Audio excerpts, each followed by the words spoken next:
Bersama kami di Sapa Indonesia Malam, Saudara Polda Metro Jaya menambah lokasi penyekatan PPKM darurat menjadi 100 titik. Kebijakan ini akan berlaku besok. Kabid Humas Polda Metro Jaya, Kombes Yusri Yunus menyebut penambahan titik penyekatan dilakukan karena masih ada masyarakat di luar sektor esensial dan kritikal yang melakukan aktivitas di luar rumah. Sempat terjadi penurunan. Google Basic, Google Traffic sudah kita lihat ada penurunan sampai 50%, kemudian 30%, sekarang sudah mulai ada tingkat kenaikan. Tingkat-tingkat penyekatan sudah kita lakukan, tetapi kedisiplinan masyarakat masih kurang. Memang betul, penyangga-penyangga ini sepi, tetapi ada upaya dari masyarakat-masyarakat ini yang tahu sudah non-esensial, non-kritikal tidak boleh, mereka lewat jalan tikus. Ya, padahal tujuannya untuk menyadarkan masyarakat bahwa COVID ini bukan main-main. Caranya cuma satu kuncinya. Kurangi mobilitas atau hentikan mobilitas kalau tidak terlalu penting. Untuk mengetahui apa alasan ditambahnya titik penyekatan di Jakarta dan sekitarnya, kita akan tanyakan kepada Dirlantas Polda Metro Jaya, Kombes Sambodo Purnomo Yogo. Selamat malam, Pak Sambodo. Iya, selamat malam, Mbak. Pak Sambodo, ditambahnya titik penyekatan jadi 100. Ini kenapa? Karena masih banyak warga yang nakal atau gimana, Pak Sambodo? Iya, ada dua hal yang melatar belakangi. Yang pertama adalah bahwa memang seperti tadi disampaikan Bapak Kabid Humas, bahwa mobilitas di Jakarta masih cukup tinggi.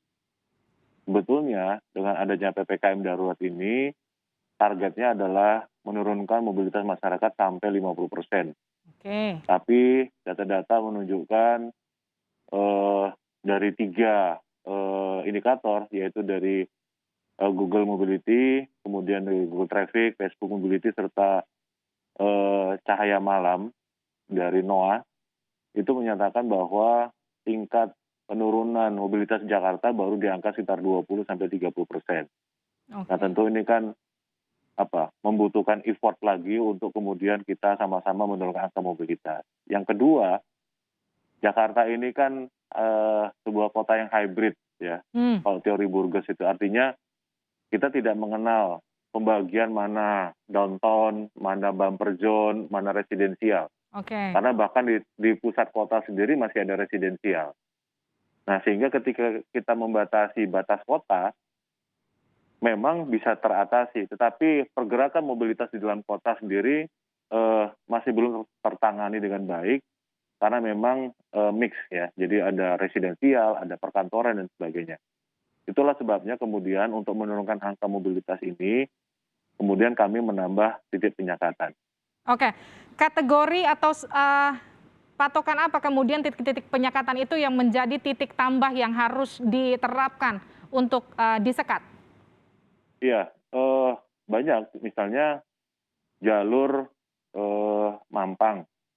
Selama ini kita tahu bahwa banyak juga yang menghindari penyekatan di Lenteng Agung, menghindari penyekatan di Fatmawati, Antasari, kemudian cari jalan tikus, ujung-ujungnya lari di Mampang ke arah Kuningan. Nah itu kemudian kita sekat. Yang kedua misalnya di underpass depan Mall Basura di Jalan Basuki Rahmat, Jakarta Timur. Ini kan jalan panjang sekali, Mbak. Mulai dari Pulau Gebang, Pondok Bambu, terus sampai ke Pasar Gembrong, lurus sampai Kasablanka, sampai Tanah Abang. Nah selama ini kan jalur itu tidak ada penyekatannya. Orang-orang masih bebas bergerak dari arah timur masuk ke arah pusat, bahkan sampai ke Jakarta Barat. Nah di situ kemudian kita lakukan penyekatan. Yang kritikal esensial boleh lurus, yang non kritikal esensial kita naikkan ke atas, dia ke arah Jalan Dewi Panjaitan di Kebun Nanas. Jadi titik-titik itu memang sudah kita kaji, sudah kita pertimbangkan. Pak Sambodo, kalau soal jamnya, ini jam berapa sampai jam berapa disekat, Pak Sambodo? Kita akan coba penyekatan ini menjadi beberapa segmen. Segmen pertama jam 6 pagi sampai jam 10. Itu memang untuk yang kritikal dan esensial. Kita sekat, kita periksa, mereka bisa melintas. Setelah itu, di atas jam 10, itu memang penyekatan sangat ketat. Bahkan bisa dikatakan kita tutup hanya untuk nakes, dokter, perawat, oksigen, darurat, termasuk aparat keamanan, TNI, Polri. Oke. Di luar itu memang betul-betul hanya yang darurat, gitu. Nah, kemudian di malam hari, sekitar jam 10 dan 11 itu kemudian kita lepas. Karena kita anggap mobilitas sudah sangat berkurang. Kemudian pagi kita anggap orang-orang yang bergerak di bidang sektor yang kritikal esensial itu mereka sudah masuk kerja semua sampai jam 10. Baik. Jadi selebih dari jam 10 tentu bisa dipertanyakan alasannya mau kemana lagi gitu. Pak Sambodo, gimana memastikan udah nggak ada lagi jalan tikus yang bisa dilalui para pekerja di sektor yang non esensial dan juga kritikal? Nggak bisa, Mbak. Ada 1.000 jalan tikus di Jakarta. Ribuan. Dan nggak mungkin anggota saya deploy untuk menutup semua jalan tikus. Masih banyak kerjaan yang lainnya. Gitu. Kan yang penting di sini kesadaran masyarakat. Mau 10.000 anggota pun hanya untuk nyekat. Kalau memang masyarakatnya nggak sadar-sadar kan susah juga. Baik. Jadi begini, penyekatan yang kita lakukan, TNI, Polri, pemerintah, daerah, Satpol PP, Disub, ini kan untuk kepentingan masyarakat. Betul-betul ini kepentingan masyarakat. Kami juga nggak mau, Mbak, suruh-suruh nyekat gitu sebetulnya. Karena resiko ketularan COVID ini kan juga tinggi. Anggotanya juga sudah banyak yang kena. Tapi semua ini demi masyarakat. Nah, tolong ini juga dipahami gitu. Karena masyarakat masih banyak juga yang menilai bahwa penyekatan ini justru malah cuma nimbulin kemacetan, bikin susah rakyat, bikin susah ini. Itu yang kemudian mau saya tanyakan selanjutnya. Iya, karena ini kan untuk kepentingan masyarakat. Virus ini inangnya manusia. Baik. Kalau inangnya masih jalan-jalan terus, lah kapan kita mau bisa melandaikan angka ini? Hari ini Indonesia 57.000, Mbak. Jakarta 12.000. Berapa ratus orang, berapa ribu orang yang sekarang menanti di lorong-lorong rumah sakit hanya untuk mendapatkan ruang rawat. Anggota nakes kita, dokter kita sudah kelelahan. Penggali kubur kelelahan. Berapa banyak jenazah yang belum terurus untuk menanti giliran untuk dipemulasarakan. Ya ini juga jadi pertimbangan masyarakat gitu. Oke. Pak Sambodo, ini kemudian juga jadi pertanyaan yang tadi mau saya tanyakan. Ketika awal PPKM diberlakukan, ada penumpukan kendaraan yang menimbulkan kemacetan. Ada juga orang yang mengatakan bahwa, wah jangan-jangan akan timbul klaster baru penyekatan PPKM. Gimana memastikan dengan banyaknya jalan-jalan yang disekat ini juga tidak akan ada kendaraan yang juga menumpuk? Bagaimana kemudian mekanisme pemeriksaan STRP bisa dipercepat yang sudah disiapkan oleh tim Polda? Ya pertama kan kita melakukan kanalisasi, Mbak. Kita pisahkan mana untuk nakes, mana untuk mobil, mana untuk roda 2 dan sebagainya.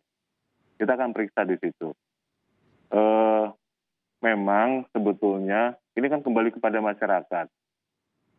Kalau memang yang tidak bergerak di bidang kritikal esensial tidak keluar rumah, tentu juga kemacetan juga tidak akan panjang kok. Nah, kalau kita kemudian taruhlah kami melonggarkan penyekatan, sehingga kemudian banyak yang lolos, tetap beraktivitas, Jakarta tetap macet, lalu apa gunanya PPKM darurat? Gitu. Ini kan sesuatu yang harus menjadi kesadaran bersama. Nggak mungkin cuma pemerintah, TNI, Polri saja gitu. Ini juga harus menjadi concern masyarakat bahwa tanpa adanya dukungan masyarakat, PPKM darurat ini tidak akan mungkin berhasil. Pak Sambodo, kalau tadi ada informasi penutupan penyekatan utamanya di jam 7 sampai jam 10 kira-kira. Bagaimana dengan para pekerja di sektor esensial dan juga kritikal yang mereka bekerjanya shift begitu Pak? Apakah juga tidak bisa mengakses? Ya kan mereka bisa nyampaikan juga, Mbak. Tapi kita kan gini, kan mereka sudah sistemnya ada yang 25%, WFH, ada yang WFH 100%, ada yang WFO 50%. Ya tolong itu diatur gitu. Karena gini, Mbak, anggota saya juga bayangkan menyekat 100 titik, berapa ribu anggota yang saya kerahkan. Untuk kemudian setiap hari hanya untuk berargumen dengan masyarakat melihat satu persatu. Oke. Nah, jadi mari kita sama-sama mensukseskan PPKM darurat ini supaya ini demi kepentingan bersama, bukan untuk kepentingan pemerintah, ini untuk kepentingan masyarakat sendiri kok.